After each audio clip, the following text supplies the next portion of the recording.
ಹಾಸನಾಂಬ ದೇವಾಲಯದಲ್ಲಿ ಇರ್ತಕ್ಕಂಥ 3 ವಿಗ್ರಹಗಳು ಯಾರ್ದು? ಅದರ ಕಥೆ ಏನು?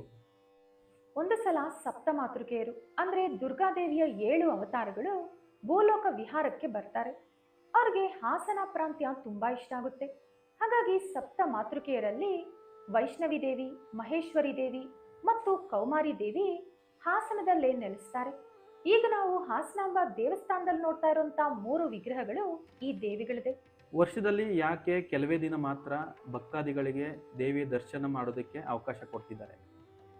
12ನೇ ಶತಮಾನದಲ್ಲಿ ಈ ದೇವಾಲಯನ ನಿರ್ಮಾಣ ಮಾಡಲಾಯಿತು.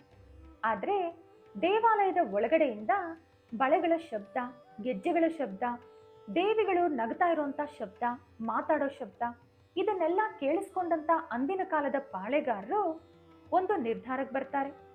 ಭಕ್ತರಿಂದ ದೇವಿಗಳಿಗೆ ತೊಂದರೆ ಆಗಬಾರ್ದು, ಅದೇ ರೀತಿ ದೇವಿಗಳ ದರ್ಶನ ಕೂಡ ಭಕ್ತರು ಪಡ್ಕೋಬೇಕು ಅನ್ನೋ ಒಂದು ಕಾರಣದಿಂದ ವರ್ಷದಲ್ಲಿ ಕೆಲವು ದಿನಗಳು ಮಾತ್ರ ಭಕ್ತಾದಿಗಳಿಗೆ ದರ್ಶನ ಮಾಡಿಕೊಳ್ಳೋ ಅವಕಾಶ ಮಾಡಿಕೊಡ್ಲಾಯಿತು.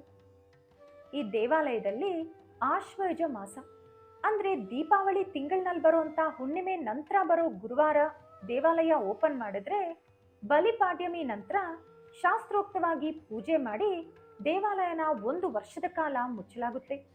ಇಲ್ಲಿ ಇನ್ನೂ ದೇವಿಗಳು ಅಲ್ಲೇ ನೆಲೆಸಿದ್ದಾರೆ ಅನ್ನೋದಕ್ಕೆ ಒಂದು ಪ್ರೂಫ್ ಏನಂದ್ರೆ ದೇವಸ್ಥಾನದ ಬಾಗಿಲು ಮುಚ್ಚೋಕು ಮುಂಚೆ ದೀಪನ ಅಂಟಿಸ್ತಾರೆ. ಅದರ ಜೊತೆಗೆ ದೇವಿಗಳಿಗೆ ಹೂವಿನಿಂದ ಅಲಂಕಾರ ಮಾಡ್ತಾರೆ. ಹಾಗೆ ಅವರ ನೈವೇದ್ಯಕ್ಕಾಗಿ ಅಕ್ಕಿನ ಕೂಡ ಇಡ್ತಾರೆ.